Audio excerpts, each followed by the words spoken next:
آپ سن رہے ہیں کتاب Hind Pak diary, sub heading کرنے کا کام۔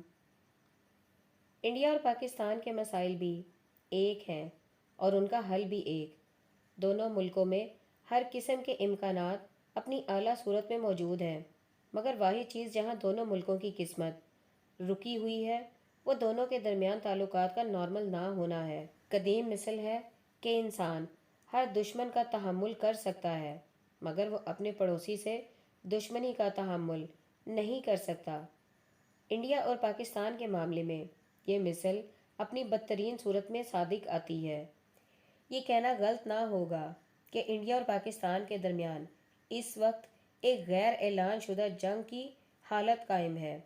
اس کا واحد حل یہ ہے کہ اس صورتحال کو ختم کر کے دونوں کے درمیان اعلان شدہ امن کی حالت کو قائم کیا جائے۔ یہ امن صرف اس طرح قائم ہو سکتا ہے کہ دونوں ملک ماضی کو بھلا کر اور ہر قسم کا فرضی یا غیر فرضی خطرہ مول لے کر بیک وقت یہ طے کریں کہ آج سے ہم دونوں پرامن پڑوسی کے طور پر رہیں گے اور کسی بھی عذر کی بنا پر ٹکراؤ کا طریقہ اختیار نہ کریں گے۔ تاریخ کا تجربہ ہے کہ دنیا میں جب بھی کسی نے کوئی کامیابی حاصل کی ہے تو امن اور مفاہمت کے ذریعے حاصل کی ہے۔ جنگ اور ٹکراؤ کے ذریعے کبھی کسی نے کوئی حقیقی کامیابی حاصل نہیں کی۔ اس کی ایک سبق آموز مثال امریکہ اور چین کے درمیان مفاہمت کا حالیہ واقعہ ہے۔ امریکہ اور چین دونوں ایک دوسرے کے دشمن بنے ہوئے تھے، حتیٰ کہ یہ نوبت پہنچ چکی تھی کہ امریکہ چین کے مستقل وجود ہی کا منکر تھا۔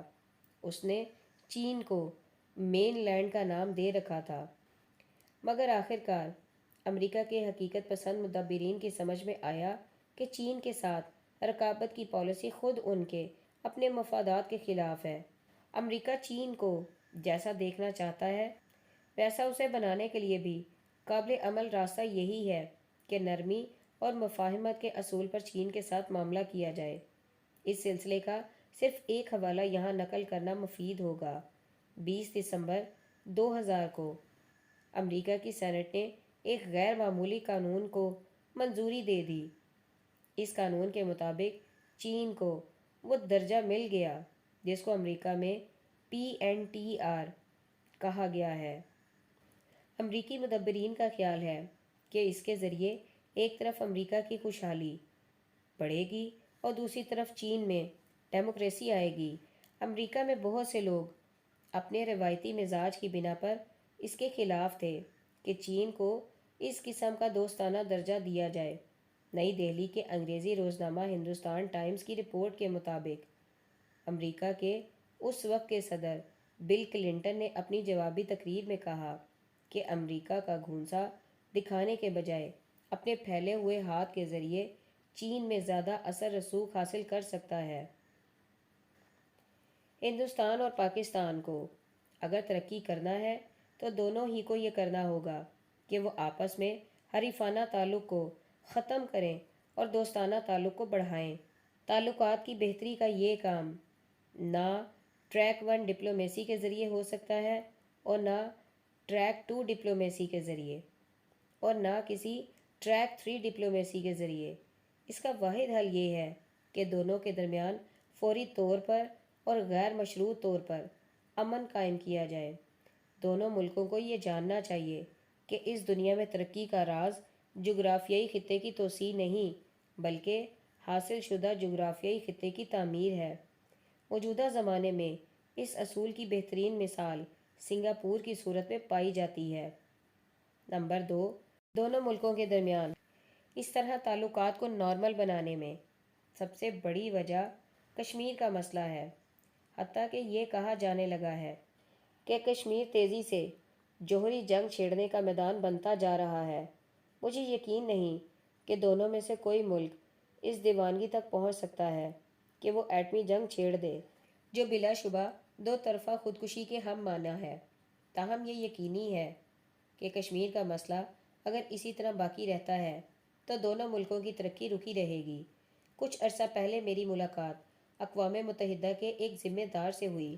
گفتگو کے دوران انہوں نے کہا کہ آپ کے نزدیک کشمیر کے مسئلے کا حل کیا ہے؟ میں نے کہا کہ اس مسئلے کا اس کے سوا اور کوئی حل نہیں کہ حالت موجودہ کو قبول کر لیا جائے۔ انڈیا اور پاکستان دونوں کی اصل ضرورت یہ ہے کہ دونوں ملک اپنی ساری طاقت تعلیم اور اقتصادیت کے میدان میں لگا دیں، یعنی دونوں ملکوں میں 100% لوگ تعلیم یافتہ ہو جائیں، دونوں ملکوں میں بہترین انفراسٹرکچر موجود ہو، دونوں ملکوں میں اعلیٰ معیار کی اقتصادی سرگرمیاں جاری ہوں، دونوں ملک دنیا کو دینے کی پوزیشن میں ہو جائیں، جبکہ اس وقت دونوں ہی ملک لینے کے مقام پر پڑے ہوئے ہیں۔ انڈیا اور پاکستان میں اس قسم کی تعمیر بجائے خود اتنی زیادہ اہم ہے کہ اس کو حاصل کرنے کے لیے کسی بھی دوسری چیز کی قربانی اتنی مہنگی نہیں کہ اس کو اس راہ میں رکاوٹ بنا لیا جائے۔ نمبر 3، اس سلسلے میں ایک اور اہم چیز یہ ہے کہ دونوں ملک اس نظریاتی کٹر پن کو چھوڑ دیں جو 50 سال سے زیادہ مدت سے دونوں ملکوں میں قائم ہے۔ میری مراد اس انتہا پسندانہ نظریے سے ہے جس کو انڈیا میں کلچرل نیشنلزم اور پاکستان میں اسلامک نیشنلزم کہا جاتا ہے۔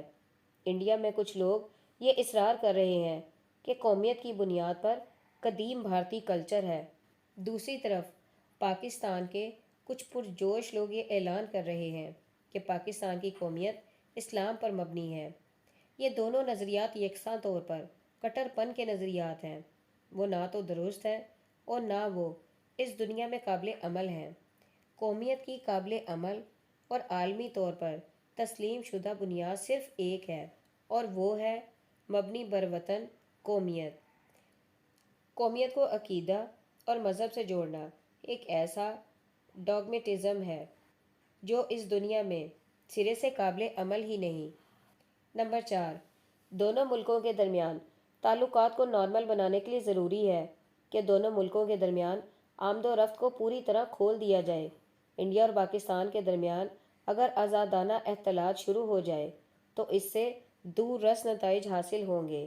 اس کے ذریعے نہ صرف تعلیمی، ثقافتی اور اقتصادی فائدے حاصل ہوں گے بلکہ اسلام کی دعوت و اشاعت کے بند دروازے بھی کھل جائیں گے۔ 1947 سے پہلے مہاتما گاندھی جو تحریک چلا رہے تھے اس کا نشانہ یہ تھا کہ انڈیا کو انگریزوں کی سیاسی ماتحتی سے نکالا جائے اور یہاں ایک آزاد جمہوری نظام قائم کیا جائے۔ اس تحریک میں اول دن سے ایک داخلی تضاد شامل تھا، مگر اس تحریک کے لیڈروں نے غالباً نہ تو اس نزاکت کو سمجھا اور نہ اس کے لیے اپنے ساتھیوں کو تیار کیا۔ یہ نازک مسئلہ یہ تھا کہ 1947 سے پہلے تحریک کا واحد نشانہ یہ تھا کہ انگریزوں کے مقابلے میں اس کو فتح حاصل ہو۔ اس تحریک میں شکست کے لیے کوئی خانہ نہ تھا، مگر 1947 کے بعد قومی نظام ملک میں بننے والا تھا، اس میں برعکس طور پر دونوں ہی کی اہمیت یکساں تھی۔ اس نئے نظام میں جتنا فتح حاصل کرنا ضروری تھا اتنا ہی یہ بھی ضروری تھا کہ شکست کو تسلیم کیا جائے۔ 1947 کے بعد ملک میں قومی نظام بننے والا تھا، اس کا دار و مدار تمام تر الیکشن پر تھا۔ الیکشن میں ہمیشہ ایسا ہوتا ہے کہ ایک پارٹی کو فتح ملتی ہے اور دوسری پارٹی کو شکست۔ اس لیے آزادی کے بعد بننے والے نظام کو کامیابی کے ساتھ چلانے کے لیے ضروری تھا کہ لوگوں کے اندر جیت پر خوشی منانے کے ساتھ اپنی ہار کو ماننے کا مزاج بھی اسی درجہ میں پایا جائے، مگر 1947 سے پہلے کی تحریک نے لوگوں کے اندر یہ مزاج سرے سے ہی بنایا ہی نہیں تھا۔ یہ لوگ عین اپنے مزاج کے مطابق صرف اپنی فتح کی خوشی منانا جانتے تھے، وہ اس سے واقف نہ تھے کہ ہار کو ماننا بھی کوئی اہم قومی کام ہے۔ غالباً لوگوں کا یہی مزاج وہ واحد سبب ہے جس کے نتیجے میں ہندوستان کی جمہوریت سیاسی کرپشن کا بدترین نمونہ بن گئی۔ انتخابی سیاست میں ضروری ہوتا ہے کہ ہارنے والا اپنی ہار کو مانے، اس کے بغیر انتخابی سیاست کامیابی کے ساتھ نہیں چل سکتی، مگر ہمارے سیاسی لیڈر اپنی سابقہ تربیت کے اعتبار سے یہ جانتے ہی نہ تھے کہ جمہوری نظام میں اپنی ہار کو ماننا کتنا زیادہ اہم ہے۔ بدقسمتی سے یہ مزاج نہ ہندوستان کے لوگوں میں بنایا گیا اور نہ پاکستان کے لوگوں میں۔ نتیجہ یہ ہوا کہ دونوں ہی ملک یکساں طور پر بربادی کا شکار ہو کر رہ گئے۔ دونوں ہی ملکوں میں یہ ہوا کہ پہلے اگر ان کی لڑائی مفروضہ دشمن کے خلاف جاری تھی تو اب ان کی لڑائی خود آپس میں جاری ہو گئی، تاریخ بنتے بنتے رہ گئی۔ 1947 کے بعد ہندوستان اور پاکستان دونوں کے حصے میں ایک عظیم امکان آیا تھا، مگر دونوں ہی ملکوں میں یہ ہوا کہ وہ غیر ضروری مسئلوں میں الجھ کر رہ گئے۔ دونوں کو جو اصلی اور ضروری کام کرنا تھا وہ دونوں ہی ملکوں میں نہ ہو سکا۔ اب آخری وقت آ گیا ہے کہ دونوں ملکوں میں نئے دور کا آغاز کیا جائے۔ اس نئے دور کے آغاز کے لیے صرف ایک چیز کی ضرورت ہے: گہری سمجھ کے ساتھ گہری منصوبہ بندی۔